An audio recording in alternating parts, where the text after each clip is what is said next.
The first sign something was wrong came during my third chemotherapy session, when my insurance card was declined at the cancer center's pharmacy. I stood at the counter in my headscarf and surgical mask, weak from treatment, while the pharmacist explained that my coverage had been suspended due to irregular account activity. "There must be some mistake," I said, my voice barely above a whisper. The anti-nausea medication I needed cost $400 without insurance, money I didn't have readily available since my cancer diagnosis had forced me into early retirement. "I'm sorry, Mrs. Palmer, but you'll need to contact your insurance company directly. There seems to be some kind of fraud alert on your account." Fraud alert. The words followed me home to the small apartment I'd been renting since my son Kevin and his wife Crystal had graciously offered to help me downsize after my diagnosis. They'd been so concerned about me managing a whole house during treatment, so insistent that a cozy apartment would be better for my recovery. What they hadn't mentioned was that downsizing would leave me completely dependent on their help for rides to appointments, grocery shopping, and managing the complex paperwork that comes with cancer treatment. I called my insurance company from the kitchen table that had become my command center for managing medical bills, appointment schedules, and the overwhelming bureaucracy of being sick in America. "Mrs. Palmer, we show multiple credit inquiries on your account that triggered our fraud protection system," the customer service representative explained. "Someone has been using your personal information to apply for various financial products." "What kind of financial products?" "Credit cards, auto loans, store financing. The activity started about 6 months ago and has been quite extensive." 6 months ago. Right around the time I'd moved into the apartment and given Kevin and Crystal access to all my important documents for emergencies during my treatment. "Can you tell me what companies ran these credit checks?" The list was staggering: Macy's, Nordstrom, Chase, American Express, Ford Credit, Best Buy, Target, and at least 6 other retailers and banks I didn't recognize. "Mrs. Palmer, we strongly recommend you contact the credit bureaus immediately to place a fraud alert on your accounts. This appears to be a serious case of identity theft." I hung up and sat in my quiet apartment, processing what I'd just learned. Someone had been using my identity for months, applying for credit in my name while I'd been focused on chemotherapy schedules and trying not to die.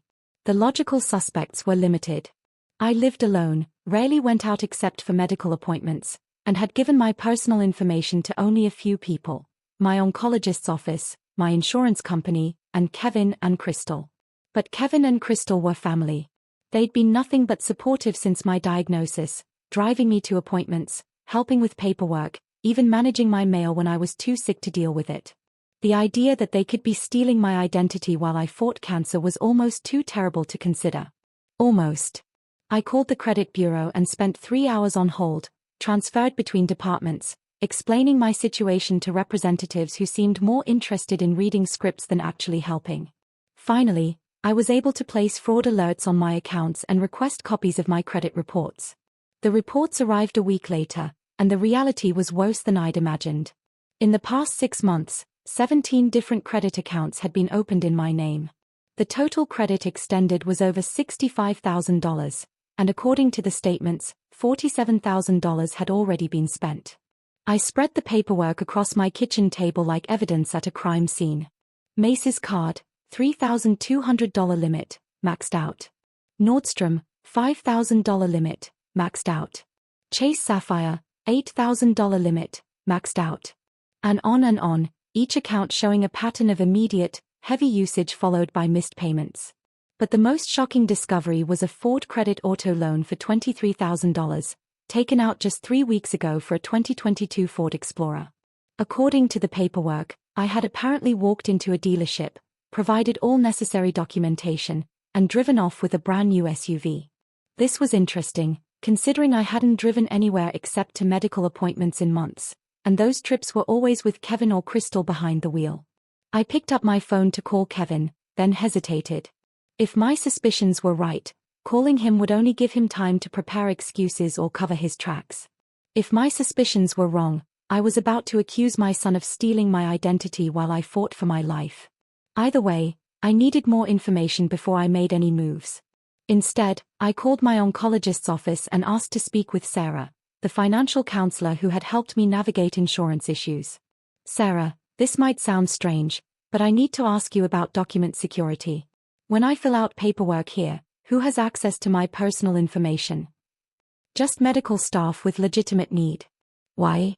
Are you having identity problems? Possibly. If someone wanted to steal my identity, what information would they need?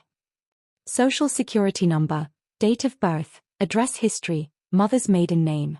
The kind of information that's on medical intake forms, insurance applications, that sort of thing. The kind of information I'd been filling out on forms that Kevin and Crystal had helped me complete, carried for me when I was too weak to manage paperwork myself, and filed away for safekeeping in their house. Sarah, I think someone has been using my identity to open credit accounts. Can you help me figure out my next steps? Oh honey, I'm so sorry. This happens more than you'd think with cancer patients. People know you're vulnerable and distracted. Let me connect you with our social worker who specializes in financial abuse cases. Financial abuse cases. Apparently I wasn't the first cancer patient to discover that someone had been stealing my identity while I was focused on staying alive. Linda Martinez, the social worker, was matter-of-fact and efficient. Mrs. Palmer, the first thing you need to understand is that identity theft of cancer patients is often committed by family members or caregivers who have access to personal documents. Family members. Unfortunately, yes. Adult children, spouses, siblings. People who know the victim will be too sick or distracted to monitor their credit closely. But why would family members do that? Sometimes it's desperation. They have their own financial problems and see the victim's good credit as a solution. Sometimes it's opportunity. They have access to documents and assume they won't get caught. And sometimes, Linda paused, they rationalize it as borrowing from someone who might not live long enough to object. The last possibility hit me like a physical blow. The idea that Kevin and Crystal might be stealing from me because they didn't expect me to survive cancer was almost unbearable. What should I do? Document everything. File police reports. Contact every creditor. And prepare yourself for the possibility that this might destroy family relationships. Even if it's definitely family. Especially if it's family. Financial crimes don't become less serious just because they are committed by relatives. That evening, I drove myself to the police station for the first time since my diagnosis. The effort exhausted me. But I needed to report the identity theft officially before confronting anyone in my family. Detective James Crawford listened to my story with growing concern. Mrs. Palmer, $47,000 in fraudulent debt is serious felony territory. If we can prove who did this, they're looking at significant prison time. What if it's my son and daughter-in-law? Then your son and daughter-in-law are looking at significant prison time. He helped me file the formal complaint and explained the investigation process. We'll start by subpoenaing security footage from the retailers and the car dealership. If someone used your identity in person, we'll have video evidence. How long will that take? A few weeks for the subpoenas to process. In the meantime, don't let anyone know you've discovered the theft. If the perpetrators realize they've been caught, they might try to hide evidence or flee. I drove home thinking about the irony of my situation. I was supposed to be focused on fighting cancer, but instead I was building a criminal case against people who might be my own family members. The next few days passed in a surreal routine of chemotherapy appointments and detective work. I continued letting Kevin and Crystal drive me to treatments, help with groceries, and manage my mail, all while secretly documenting every interaction and watching for signs of guilt or deception. Crystal seemed especially cheerful lately, showing off new clothes and talking about the vacation she and Kevin were planning for after my treatment ended. Kevin had been driving a different car, a newer model that he claimed was a rental while his truck was being repaired. But they were both attentive and caring during my appointments, holding my hand during infusions and bringing me soup when I was too nauseous to cook. If they were stealing from me, they were also genuinely concerned about my health and comfort. The cognitive dissonance was exhausting. Were they loving family members supporting me through cancer, or criminals who saw my illness as an opportunity for financial gain? 2 weeks after filing the police report, Detective Crawford called with an update. Mrs. Palmer, we've got the security footage from Ford dealership. You need to see this. I met him at the police station, where he showed me grainy but clear video of a woman who looked remarkably like me walking into the dealership, sitting down with a salesperson, and signing paperwork. Except it wasn't me. It was Crystal, wearing a wig that matched my hair color and style, dressed in clothes similar to what I typically wore, and carrying what appeared to be a complete set of identity documents. "She's good," Detective Crawford said. "She studied your appearance and mannerisms carefully. But she couldn't hide her height and build, and the facial recognition software confirms this isn't you. So Crystal bought a car in my name. Crystal bought a car in your name using fraudulent documents, which is felony identity theft, fraud, and grand theft auto." I stared at the screen, watching Crystal, who had held my hand during chemotherapy just 3 days earlier, casually commit multiple felonies using my stolen identity. What happens now? Now we arrest her. And Mrs. Palmer? This was clearly planned and organized. We'll be investigating whether your son was involved as well. As I drove home from the police station, I thought about trust, betrayal, and the peculiar cruelty of being robbed by people who were simultaneously caring for you. In a few hours, Crystal would probably call to check on how I was feeling after today's treatment, the same way she'd been calling every day for months. Except now I knew that while she was expressing concern for my health, she was also systematically destroying my financial life. Tomorrow, Detective Crawford would begin making arrests. Tonight, I would sit in my apartment and try to process the fact that my cancer treatment had been complicated not just by chemotherapy side effects, but by the people I'd trusted most deciding to steal my identity while I fought for my life. The cruelest part wasn't even the money. It was the realization that while I'd been grateful for their help and support, they'd been calculating how much they could steal before I either recovered enough to notice or died and made the point moot.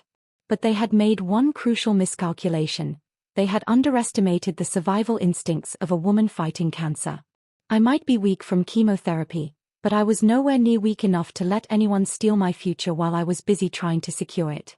The arrest was scheduled for Thursday morning at 9 a.m. Detective Crawford had suggested I not be present, but I needed to see Crystal's face when she realized her carefully planned theft had been discovered. I positioned myself across the street from Kevin and Crystal's house, sitting in my car with a clear view of their front door. At exactly 9 a.m., 2 police cars pulled into their driveway. Through their front window, I could see Crystal in her bathrobe, probably preparing to call and check on my recovery from yesterday's chemotherapy session. The same caring routine she'd maintained for months while systematically stealing my identity. When the officers knocked, Crystal answered with her usual bright smile, the one I'd grown to appreciate during my darkest days of treatment. The smile faded quickly as Detective Crawford showed his badge and began speaking. I couldn't hear the conversation, but I could see Crystal's face change from confusion to shock to panic as she realized what was happening. Kevin appeared behind her, still in his work clothes, looking equally stunned. The conversation at the door lasted about 5 minutes before Crystal was led out in handcuffs. She moved like someone in a trance, unable to process that her secret life as an identity thief had just collided with her public life as a caring daughter-in-law. Kevin followed the officers to their car, gesturing frantically and clearly trying to argue for Crystal's release. Detective Crawford handed him what appeared to be additional paperwork, probably a search warrant for their house and vehicles. As the police car pulled away with Crystal in the back seat, Kevin stood in his driveway looking lost and confused. Then he pulled out his phone and called someone, probably a lawyer, possibly me. My phone rang 30 seconds later. "Mom? Mom, are you there? Something terrible has happened." "What's wrong, Kevin?" "Crystal's been arrested. The police came and took her away in handcuffs. They are saying she stole someone's identity, but that's impossible. Crystal would never do anything like that." "I'm so sorry to hear that, sweetheart. Do you know any details?" "They had a warrant and everything. They are searching our house right now, looking for documents and evidence." "Mom, this has to be some kind of mistake." "What kind of documents are they looking for?" "I don't know. They mentioned credit cards and loan applications, but Crystal doesn't have any credit problems. We live within our means." I almost laughed at the irony. They did live within their means. They just supplemented their income with money stolen using my identity. "Kevin, where are you now?" "I'm at home watching them search through everything we own." "Mom, I need to ask you something, and please don't be offended." "What is it?"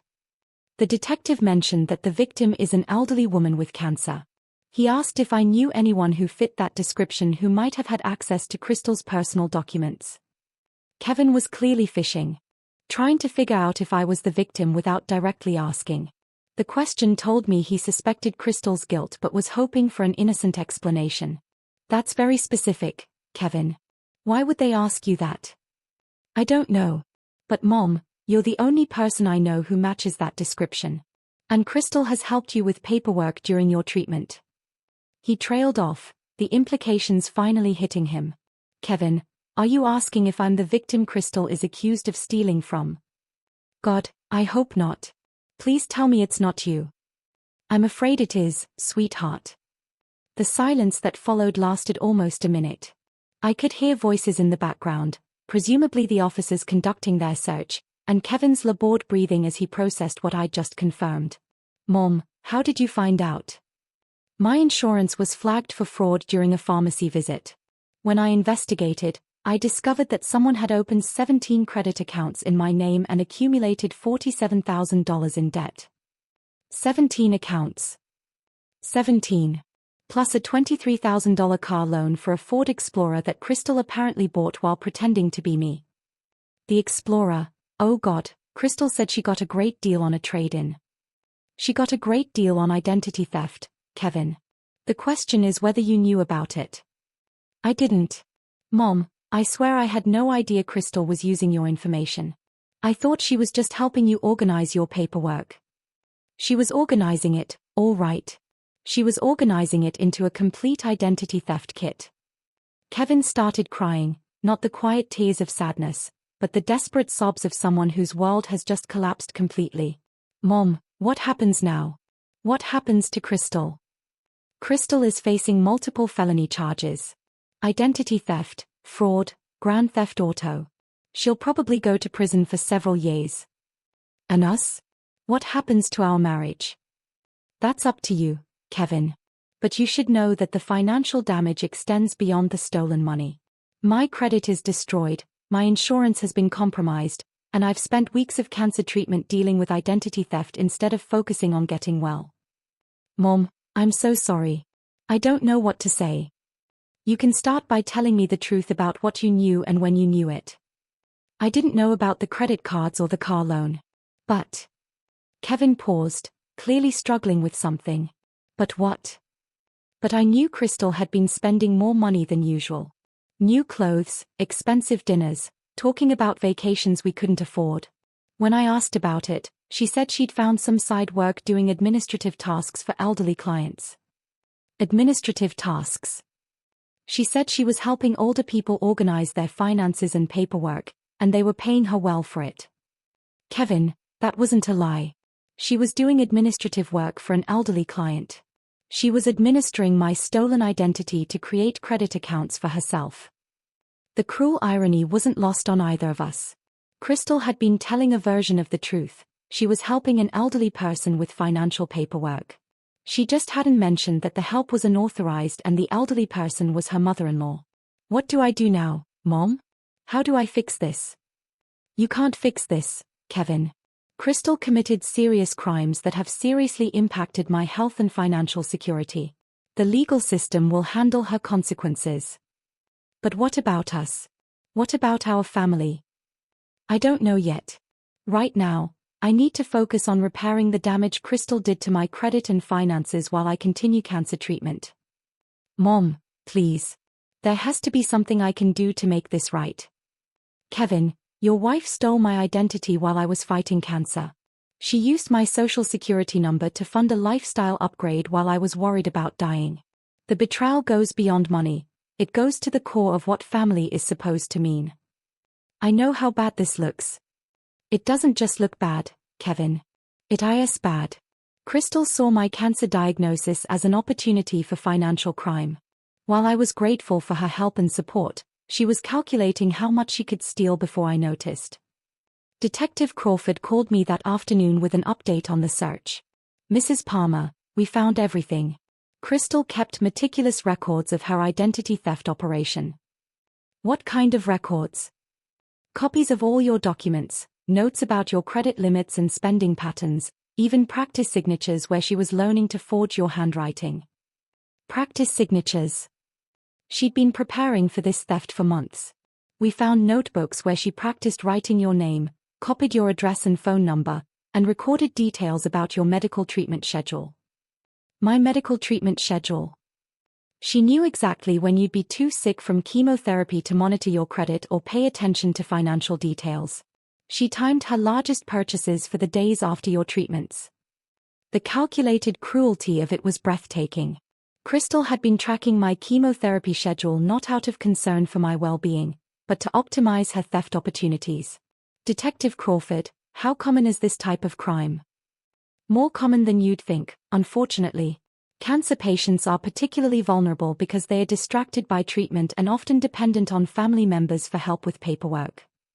What happens to Crystal now?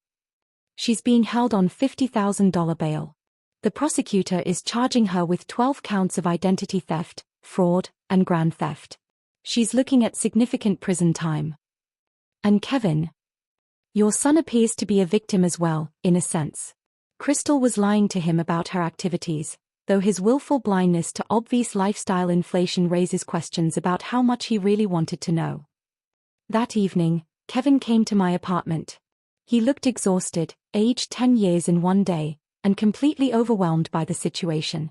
Mom, I've been thinking about what you said about family and what it's supposed to mean.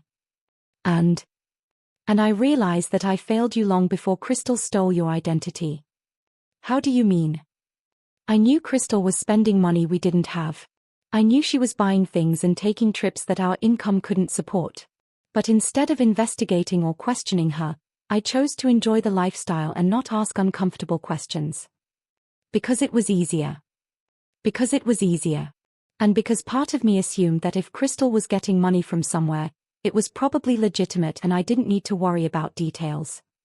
Kevin sat down at my kitchen table, looking at the stacks of credit reports and fraud documentation that had become a permanent fixture of my daily life. Mom, I let my wife steal from you while you had cancer because I didn't want to confront the possibility that our improved lifestyle was built on something dishonest. And what do you want to do about that now? I want to help you fix everything Crystal broke. I want to make sure you get proper restitution. And I want to prove that not everyone in your family is willing to profit from your suffering. How? However long it takes. However much it costs. I'll spend the rest of my life making this right if that's what it takes. I looked at my son, still my son, despite everything, and saw genuine remorse mixed with determination. Kevin, making this right isn't just about money. It's about understanding why this happened and ensuring it never happens again. What do you mean? I mean that Crystal didn't steal from me because she was desperate or facing an emergency. She stole from me because she felt entitled to upgrade her lifestyle using someone else's credit, and she chose someone she thought was vulnerable enough to get away with it. And I enabled her by not questioning obvious financial inconsistencies. Yes. You prioritized your comfort over my security, your marriage over my welfare. Kevin nodded, accepting the harsh truth. How do I rebuild your trust? By proving that you understand the difference between helping someone and enabling them, between loyalty and willful blindness. And Crystal? Crystal will face the consequences of her choices. The question is whether you'll face the consequences of yours. What consequences should I face? That's not for me to decide, Kevin. But you might start by asking yourself why you were so comfortable enjoying stolen money as long as you didn't have to admit where it came from. As Kevin left my apartment that night, I reflected on the complexity of family crimes. Crystal had committed the theft, but Kevin had created the environment where theft could flourish by refusing to ask inconvenient questions about convenient money. Tomorrow, Crystal would face arraignment on felony charges. Tonight, I would continue sorting through the financial wreckage of my stolen identity while my body fought cancer and my heart processed the betrayal of people I'd trusted with my life. The identity theft had been solved, but the deeper questions about family, trust, and willful blindness were just beginning to be addressed. 6 weeks after Crystal's arrest, I sat in the district attorney's office reviewing the plea agreement that would determine her fate. Crystal had initially claimed innocence, then blamed financial desperation, and finally admitted to the systematic identity theft operation that had funded her lifestyle for months. Mrs. Palmer, Assistant District Attorney Maria Santos explained, Crystal has agreed to plead guilty to all charges in exchange for a sentence of 4 years in state prison with possibility of parole in 2.5 years. What about restitution? Full restitution of $47,000 plus interest and court costs. She'll also be required to pay for credit monitoring services for you for the next 10 years. Can she actually pay that amount? That's where it gets complicated. Maria showed me the financial disclosure Crystal had been required to complete. Her assets included the Ford Explorer bought with my stolen identity, jewelry and clothes purchased with my stolen credit, and a savings account that contained exactly $347. She spent everything she stole. Everything and more. She was using new credit accounts to make minimum payments on older accounts. It was a classic debt spiral funded by identity theft. So I'll never recover the full amount. You'll recover whatever she can pay over the course of her lifetime. The court will garnish her wages indefinitely until the debt is satisfied. Kevin had been attending all the legal proceedings, watching his wife's criminal case unfold with a mixture of shock and resignation. After Crystal's sentencing hearing, he walked me to my car. "Mom, how are you feeling about the sentence?" "I'm feeling like justice was served, but the damage was done months ago." "What kind of damage?" I pulled out my phone and showed him the credit monitoring app one now checked obsessively. My credit score dropped 200 points. I was denied for a credit card last week to help with medical expenses. And I spend hours every month dealing with creditors who are still trying to collect on accounts Crystal opened. But those accounts are fraudulent. You don't have to pay them. Proving they are fraudulent requires time, energy, and documentation that I should be spending on cancer treatment, not credit repair. Kevin looked stricken. I never thought about the ongoing impact. The identity theft didn't end when Crystal was arrested, Kevin. It created a bureaucratic nightmare that I'll be dealing with for years. What can I do to help? You've already helped by cooperating with the investigation and testifying honestly about what you knew and when you knew it. But that's not enough. No, it's not. But it's a start. We stood by my car in the courthouse parking lot, both of us processing the end of the criminal case and the beginning of whatever our family relationship would become. "Mom, I need to tell you something." "What?" "I'm divorcing Crystal." I wasn't surprised, but I was curious about his reasoning. "Why?" "Because I finally understand what she did to you. It wasn't just stealing money, it was exploiting your cancer diagnosis for personal gain. It was betraying someone who trusted her while they were fighting for their life. And I can't be married to someone capable of that level of cruelty. I don't want Emma growing up thinking that's normal behavior." Emma. I'd been so focused on the criminal case that I'd almost forgotten about Kevin and Crystal's 6-year-old daughter, my granddaughter, who was now dealing with her mother going to prison and her parents getting divorced. How is Emma handling all this? She doesn't understand why Mommy can't come home. She knows Mommy made some mistakes, but she's 6, she doesn't understand concepts like identity theft and felony convictions. Are you getting counseling for her? Yes. And for myself. Turns out living with a criminal without realizing it creates some psychological issues that need professional help. What kind of issues? Trust issues. I keep wondering what else Crystal lied about during our marriage. Financial issues. I have no idea what our real financial situation is versus what Crystal told me it was. And guilt issues about not protecting you better. Kevin, you couldn't have protected me from something you didn't know was happening. But I should have known. I should have asked harder questions when Crystal's lifestyle suddenly upgraded. I should have been suspicious when she started having expensive tastes we couldn't afford. Why weren't you? Kevin thought about it carefully. Because I wanted to believe we were doing better financially than we actually were. It was easier to accept Crystal's explanations than to investigate and discover we were living on stolen money. And what have you learned from that? I've learned that willful ignorance isn't just stupid, it's harmful to people you care about.